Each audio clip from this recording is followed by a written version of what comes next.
आइए दोस्तों देखते हैं 10 महत्वपूर्ण क्वेश्चन एक्स्ट्रा फैक्ट सहित साथ देखते हैं। दोस्तों ये सभी एग्जामों के लिए बहुत ही महत्वपूर्ण क्वेश्चन है। दोस्तों आइए क्वेश्चन स्टार्ट करते हैं। पहला क्वेश्चन है, अंतर्राष्ट्रीय नृत्य दिवस कब मनाया जाता है? दोस्तों इसका आंसर होगा 29 अप्रैल। दोस्तों आपको कुछ और दिवस याद रखनी है जो हर एग्जाम में ज़्यादातर पूछे जाते हैं, जैसे विश्व ओजोन दिवस 16 सितंबर। और दोस्तों ओजोन परत हमारी किस मंडल में पाई जाती है? समताप मंडल में पाई जाती है, जो वायुमंडल की दूसरी परत है। और दोस्तों विश्व पुस्तक दिवस कब बनाया जाता है? जो दोस्तों 23 अप्रैल को बनाया जाता है। और दोस्तों अंतर्राष्ट्रीय बाघ दिवस इंटरनेशनल टाइगर डे दोस्तों 29 जुलाई को मनाया जाता है। और दोस्तों मानवाधिकार दिवस बहुत पूछा जाता है 10 दिसंबर को। और दोस्तों विश्व स्वास्थ्य दिवस कब मनाया जाता है? 7 अप्रैल को। क्योंकि दोस्तों 7 अप्रैल को विश्व स्वास्थ्य दिवस इसलिए बनाया जाता है क्योंकि WHO की स्थापना हुई थी 7 अप्रैल 1948 को। और दोस्तों WHO का मुख्यालय है स्विट्जरलैंड जिनेवा में। आइए दोस्तों नेक्स्ट क्वेश्चन देखते हैं। दोस्तों नेक्स्ट क्वेश्चन है, तमिल लव्वर्स को किस नाम से जाना जाता है? तो दोस्तों तमिल लव्वर्स को पुथंडू या बरूसा प्रप्पू के नाम से जाना जाता है। और दोस्तों आइए कुछ और नव्वर्स देखते हैं। जैसे इसमें पहला ऑप्शन है, तो दोस्तों जो गुजराती नव्वर्स है उसे बेस्टू बरस के नाम से जाना जाता है। और दोस्तों और उड़िया नव्वर्स को पना संक्रांति के नाम से जाना जाता है। और दोस्तों पारसी समुदाय के नव्वर्स को दोस्तों नौरोज या नवरूज ऐस नाम से जाना जाता है। और दोस्तों जो केरल का एक प्रमुख त्यौहार है विशु, जिसे मलयालम नववर्ष भी कहा जाता है। और दोस्तों जो उगादि उत्सव है ये दक्षिण भारत में नए साल के रूप में मनाया जाता है। तो दोस्तों तमिल नववर्ष का आंसर क्या होगा? बरूसा प्रप्पू होगा। और दोस्तों ये बेस्तु बरस क्या है? ये गुजराती नववर्ष है। और दोस्तों के जो विशु क्या है? ये मलयालम नववर्ष है। और दोस्तों ये उगादि क्या है? ये दोस्तों ये हमारा दक्षिण भारत में नए साल के रूप में मनाया जाता है, जैसे आंध्र प्रदेश, कर्नाटक, तेलंगाना। आइए दोस्तों नेक्स्ट क्वेश्चन देखते हैं। दोस्तों नेक्स्ट क्वेश्चन है, किस वर्ष पूर्व प्रधानमंत्री जवाहरलाल नेहरू द्वारा भारत के पहले नाभिकीय रिएक्टर का उद्घाटन किया गया था? तो दोस्तों इसका उद्घाटन किया गया था 20 जनवरी 1957 को। दोस्तों जो भारत और एशिया का पहला न्यूक्लियर रिएक्टर दोस्तों अप्सरा था, जो भाभा एटॉमिक रिसर्च सेंटर में इस रिएक्टर को दोस्तों 4 अगस्त 1956 को शुरू किया गया था। लेकिन दोस्तों इसका उद्घाटन हुआ था 20 जनवरी 1957 को। किसने किया था? उस समय के प्रधानमंत्री जवाहरलाल नेहरू ने किया था। और दोस्तों इस रिएक्टर से शुरू होने पर इससे नीली किरणें निकली, इस वजह से इसका नाम क्या रख दिए दोस्तों? अप्सरा रखा। तो दोस्तों इसका आंसर क्या होगा? 20 जनवरी 1957 को इसका उद्घाटन हुआ था। आइए दोस्तों नेक्स्ट क्वेश्चन देखते हैं। दोस्तों नेक्स्ट क्वेश्चन है, 1962 में भारत चीन युद्ध के दौरान त्यागपत्र देने वाले मंत्री का नाम बताइए। तो दोस्तों जब 1962 में भारत चीन युद्ध हुआ था उस दौरान हमारे भारत के रक्षा मंत्री थे BK कृष्णा मेनन। तो दोस्तों इन्होंने इस्तीफा दे दिया था क्योंकि भारत के जो उस समय के रक्षा मंत्री BK कृष्ण मेनन थे, इन्हें मतलब खराब तैयारी के कारण इन्हें दोषी ठहराया गया था, इसलिए इन्होंने अपना इस्तीफा दे दिया था। ये दोस्तों उस समय रक्षा मंत्री थे। दोस्तों अक्टूबर 1962 में जब चीन ने इस देश के साथ युद्ध किया तब BK कृष्णा मेनन भारत के रक्षा मंत्री थे। आइए दोस्तों नेक्स्ट क्वेश्चन देखते हैं। ये दोस्तों SSC में भी कई बार पूछा गया है दोस्तों। ये SSC में पूछा गया है दोस्तों कि 1962 में भारत चीन युद्ध के दौरान त्यागपत्र देने वाले रक्षा मंत्री कौन थे? तो दोस्तों आंसर क्या है? BK कृष्णा मेनन या BK कृष्ण मेनन। आइए दोस्तों नेक्स्ट क्वेश्चन देखते हैं। दोस्तों नेक्स्ट क्वेश्चन है, गरीबी हटाओ का नारा किस राजनेता द्वारा दिया गया था? तो दोस्तों ये इंदिरा गांधी जी ने दिया था, 1971 में दिया था। दोस्तों एक गरीबी हटाओ देश बचाओ 1971 के चुनाव में इंदिरा गांधी का प्रमुख नारा और विषय था।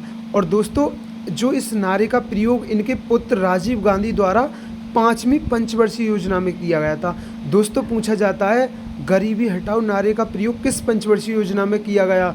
दोस्तों 5वीं पंचवर्षीय योजना में किया गया। अगर दोस्तों 1971 डेट देखेंगे तो ये 4थी पंचवर्षीय योजना होगी, लेकिन दोस्तों जो इस 5वीं, लेकिन इसका आंसर 4थी पंचवर्षीय योजना नहीं होगी क्योंकि इसका प्रयोग जो है इनके पुत्र राजीव गांधी ने 5वीं पंचवर्षीय योजना में किया था।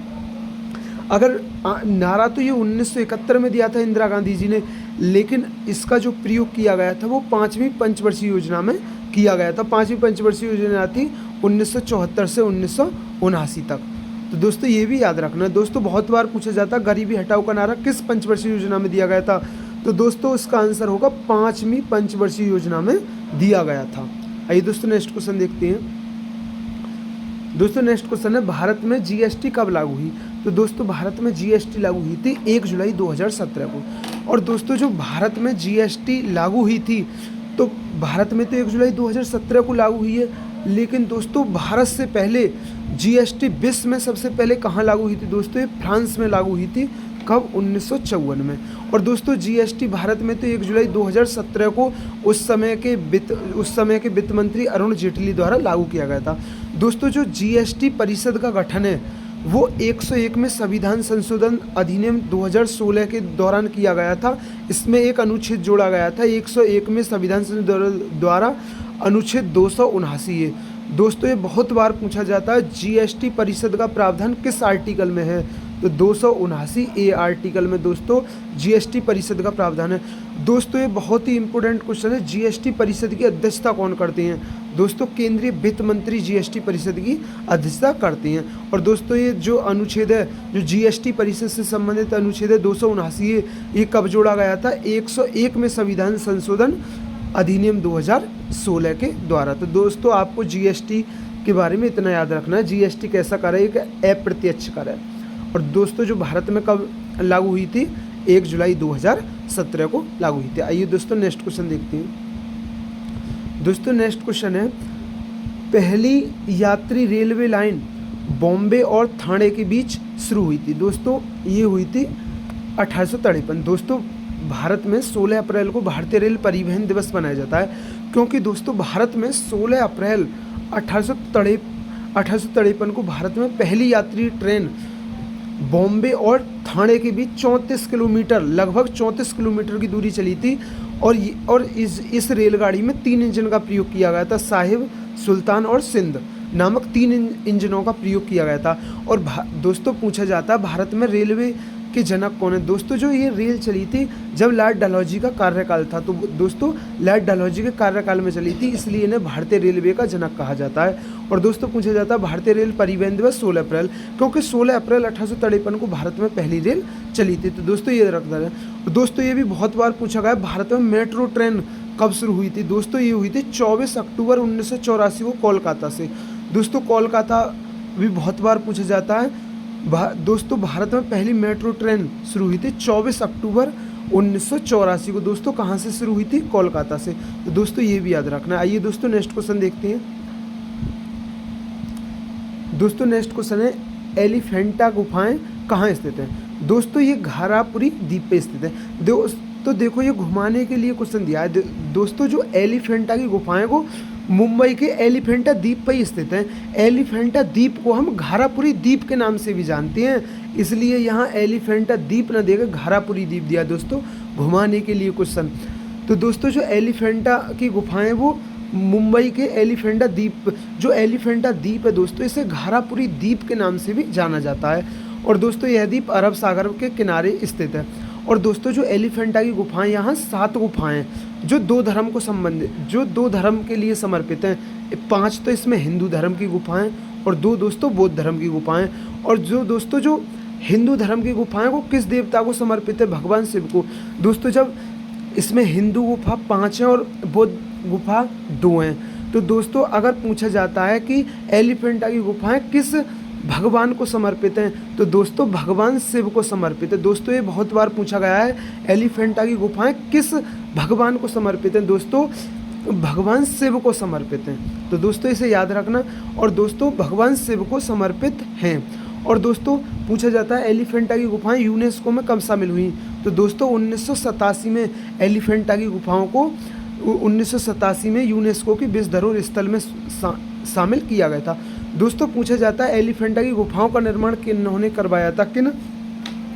तो दोस्तों ये करवाया था राष्ट्रकूट शासकों ने करवाया था। दोस्तों इसे भी याद रखना।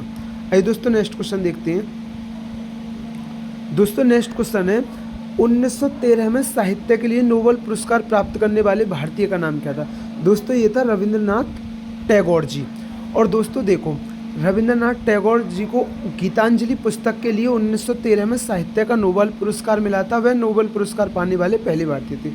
दोस्तों जो रविंद्रनाथ टैगोर जी थे, इन्हें 1915 में किंग जॉन बी द्वारा साहित्य की सेवाओं के लिए नाइटहुड की उपाधि दी गई थी।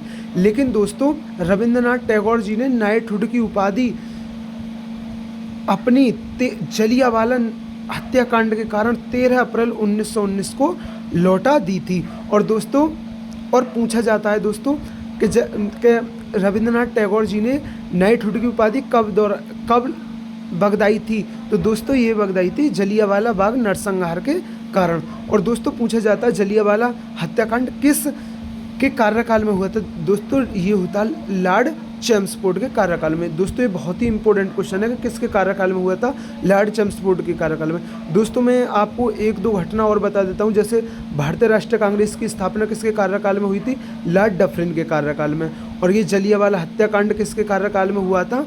ये लॉर्ड चैम्सफोर्ड के। और जैसे बंगाल विभाजन किसके कार्यकाल में हुआ था? दोस्तों लॉर्ड कर्जन के कार्यकाल में। तो दोस्तों ये पूछे जाते हैं, दोस्तों इन्हें याद रखना। आइए दोस्तों नेक्स्ट क्वेश्चन देखते हैं हम। दोस्तों नेक्स्ट क्वेश्चन है ये, निम्नलिखित में से कौन सा देश संयुक्त राष्ट्र सुरक्षा परिषद का स्थायी सदस्य है? दोस्तों देखो, जो हमारे संयुक्त राष्ट्र संघ है यानी यूएन है, वो उसके 6 अंग हैं। दोस्तों उसके 6 अंग हैं। दोस्तों जो संयुक्त राष्ट्र संघ है उसके 6 अंग हैं, जिसमें संयुक्त राष्ट्र महासभा है, संयुक्त राष्ट्र सुरक्षा परिषद है, और न्यासी परिषद है, आर्थिक एवं सामाजिक परिषद है, और अंतर्राष्ट्रीय न्यायालय।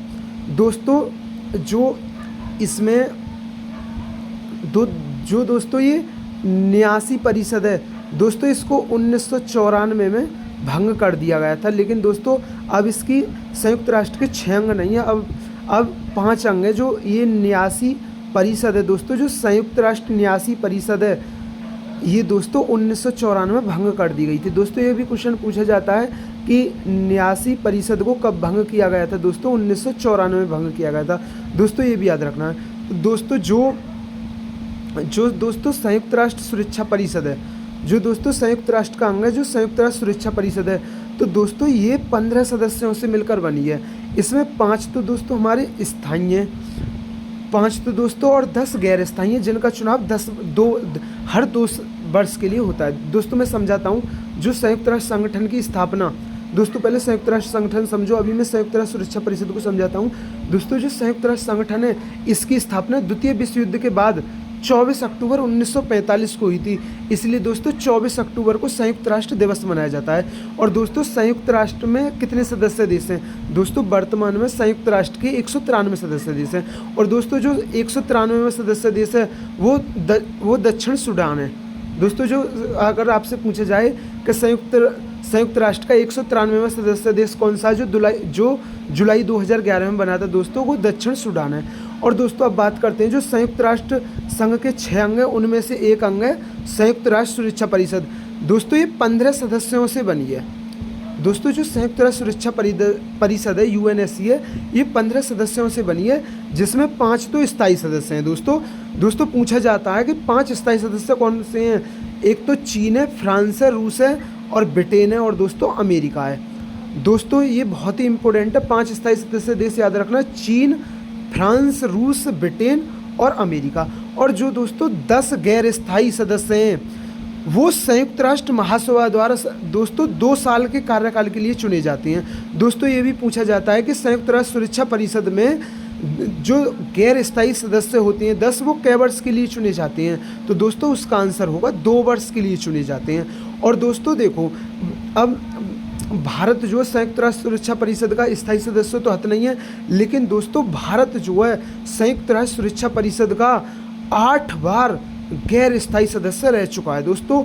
और दोस्तों पहली बार 1950-51 में बना था, और अंतिम बार 2021-22 में 2021-22 में 2 वर्ष के कार्यकाल के लिए दोस्तों भारत संयुक्त राष्ट्र सुरक्षा परिषद का सदस्य रह चुका है।